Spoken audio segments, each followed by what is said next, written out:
президент в общественной палате находясь, спрашивал, вам аэропорт нужен? Ну, надо быть, наверное, глупым человеком, чтобы говорить, нет, не нужен аэропорт. Но на каких условиях он нам нужен? Аэропорт нужен на условиях государства, чтобы его не вытаскивали с гособъекта, не передавали в частные структуры. Есть соглашения, которые уже ознакомлены, я чуть поподробнее, если позволите, скажу, есть соглашения, которые позволили сейчас в данной ситуации там лежат, но есть пункты, начиная с 10 и последующие пункты, да, там прям четко написано обязанности абхазской стороны. Это я особенно хочу обратиться к жителям аэропорта. Вот вы там живете, как бы основное решение вам там принимать, мы просто рядом с вами встанем, если вы примете правильное решение.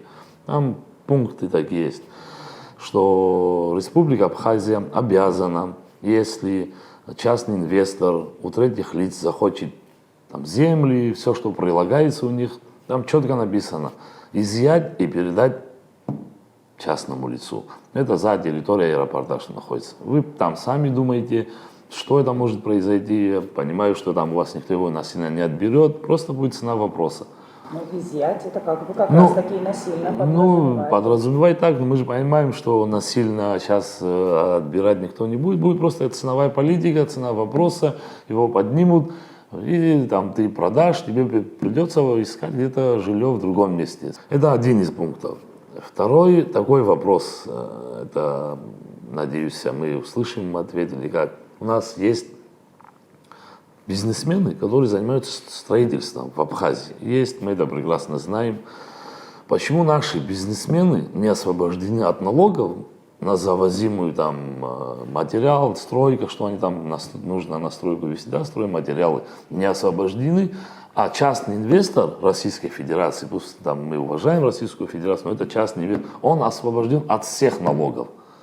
Ну, почему? Что мы лишнюю копейку получили бы в государство, если бы он заплатил бы налоги, завез бы этот же стройматериал и начал бы строиться. Это вот один из пунктов. Потом там есть пункт, что мы освобождаем их на 25 лет от прибыли налоговой. Ну, на основании чего мы должны их 25 лет освобождать? Со светом сами знаем, какие проблемы мы сталкиваемся. И если будет простой, мы должны за этот простой платить. Мы должны им предоставить там период этого строительства, если в совокупности взять 5,5 миллиона киловатт света, там есть статья такая, там один месяц 1,5 миллиона киловатта, потом в следующий месяц разбить 4 миллиона киловатта. Ну, на основе чего мы это должны делать? Давайте мы тогда скажем, дорогой наш инвестор, мы тебя очень сильно любим, приходи, мы тебе дарим. Просто подарим мы тебе, тебе нравится, да, не нравится в каком состоянии, посиди, мы тебе его и построим, и запустим, ты просто самолеты привези, которые маловероятно, что будут много гражданских, просто есть подумать, сочинский аэропорт большие грузовые принимать, к сожалению, может, но в тяжелом случае он будет как грузовой для России, будут сюда грузы привозить, он такого большого эффекта не даст. Потому что мы знаем, Ачимчирский район сегодня, как там туризм, они нам, да, говорят, там это для туризма, все будет хорошо. Но давайте рассудим так, туристу что выгодно? 160 километров поехать или 35 приехать? Вот он с аэропорта в Гагру хочет поехать. Ну там 160-170 километров ему проехать легче. Или он там перейдет и ему там 20 километров приехать легче. Что дешевле?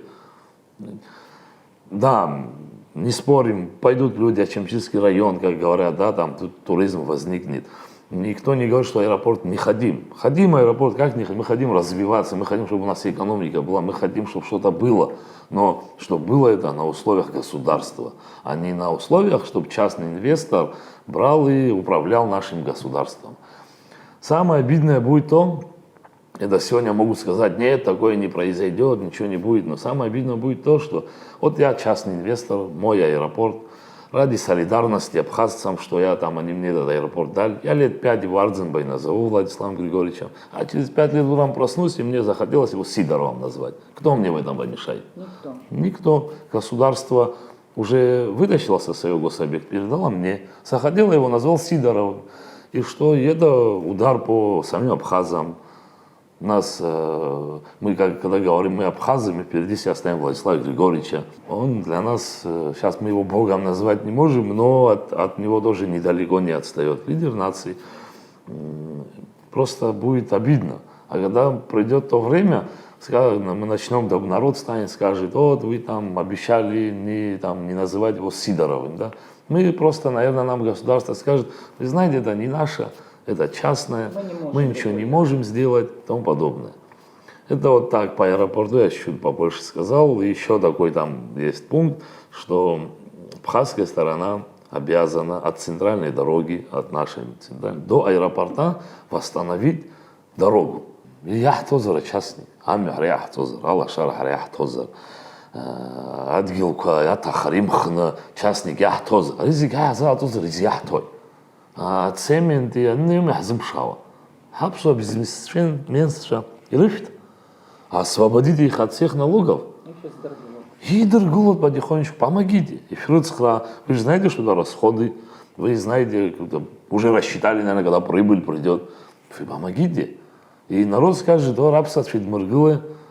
Да, может, нам начнут вопросы возникать, где взять самолет? В аренду. Ну что, частный инвестор личные самолеты имеет, которых будет перевозить граждан? Не имеет. Он тоже в аренду возьмет у российских каких-нибудь компаний.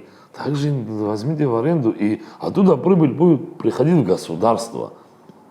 Что у нас, мы такое большое государство, что миллиарды груди можем раскидывать, раздавать? Нету. Лишняя копейка нам никогда не помешает. Каждый рубль, это можно добавить детям, инвалидам войны, всем, ну, мало ли куда отправить. Наш город на что похож, посмотрите, где мы живем, яма на яме. Вот такие вещи, когда происходят, душа разрывается, молчать не хочется, хочется орать, кричать, разговаривать.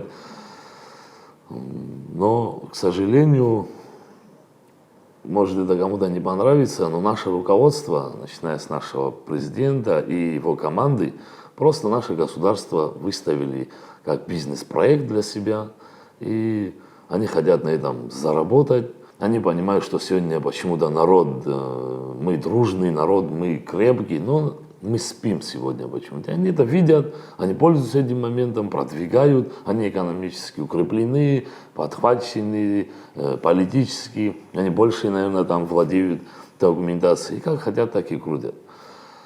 Но я думаю, это пост не кажется угрозой, но я думаю, что вы народ до такой степени доведете, что сами не ожидаете, что произойдет. Просто произойдет такой коллапс, что, не знаю, вы за голову не успеете себя взять. Давайте лучше примем все правильные решения, оставим эти апартаменты, оставим земли, давайте абхазцам давать. Давайте дадим там Абхазу маленький кусочек земли на берегу, поможем ему построить эту маленькую мини-гостиницу, раз только о туризме мы говорим. У нас, оказывается, самый перспективный туризм, не сельское хозяйство, ничего. Возьмем 30 лет назад, да, мы все, там, мы детьми были, но наши родители. У меня, например, дом в деревне, который стоит, моя бабушка с моим отцом на однолетней культуре построили. Они работали, однолетняя культура была, мы ничего не завозили, все было наше. Сегодня надо восстановить. Просто мы не хотим вкладываться. Мы хотим большой проект взять, на этом заработать, отстроить, если получится, и забыть.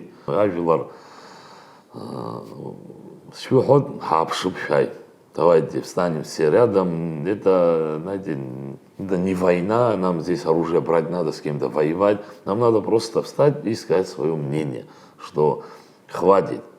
Там, знаете, народ говорит, этих уберешь, шило на мыло меняешь, третьего меняешь. Мы, народ, сами должны встать и поставить условия тому, который должен пройти и руководить нашим государством. Работать на нас, не мы на него, а он на нас, условия нам создавать.